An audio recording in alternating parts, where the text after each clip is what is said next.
Bonjour à tous dans cette nouvelle vidéo. Aujourd'hui nous allons voir si le Bitcoin peut atteindre les 120 000 voire les 200 000 durant les prochaines semaines. Donc dans un premier temps nous allons analyser le Bitcoin en daily. Donc chaque chandelier est égal à une journée de cotation. Alors il est important d'analyser le Bitcoin sur un graphique et ne pas prédire l'avenir comme ça avec une boule de cristal. Donc on peut voir que le Bitcoin depuis le 15 avril il a un marché baissier, on le voit.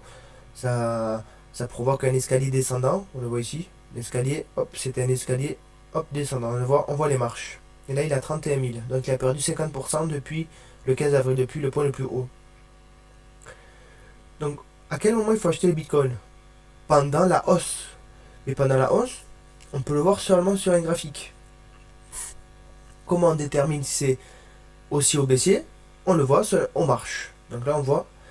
Donc, ça fait un escalier ascendant. On le voit ici, la marche, hop, un escalier ascendant. Et là, c'est un escalier descendant. Donc forcément, l'escalier descendant, on patiente. Et dès qu'on voit que ça provoque, comme ici, par exemple, la cassure à la hausse, et ça provoque un escalier à la hausse, là, on peut entrer en position. On le voit aussi au niveau des volumes. On voit, il y a plein de volumes verts pendant la hausse. Donc les volumes plus l'escalier, on peut entrer en position. On attend le bon point d'entrée comme ici. Il y avait un bon point d'entrée, un ici, et un ici. Et on voit, il y a seulement des volumes rouges, aucun volume vert. Donc pour l'instant, on patiente. Donc, est-ce qu'il va monter à 120 000, 220 000? C'est possible, mais pas dans l'immédiat. Ensuite, on va analyser en monthly.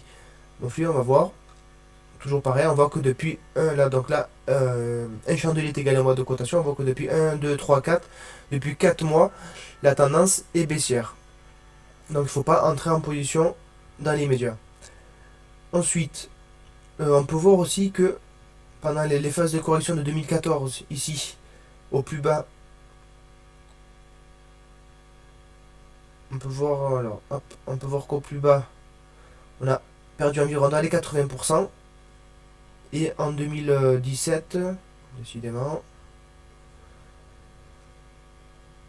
on a perdu aussi environ dans les 80%. Donc là, on a perdu 50%. Donc probablement, le Bitcoin peut perdre encore 30%. Probablement, on ne sait pas. Donc c'est pas le meilleur point d'entrée.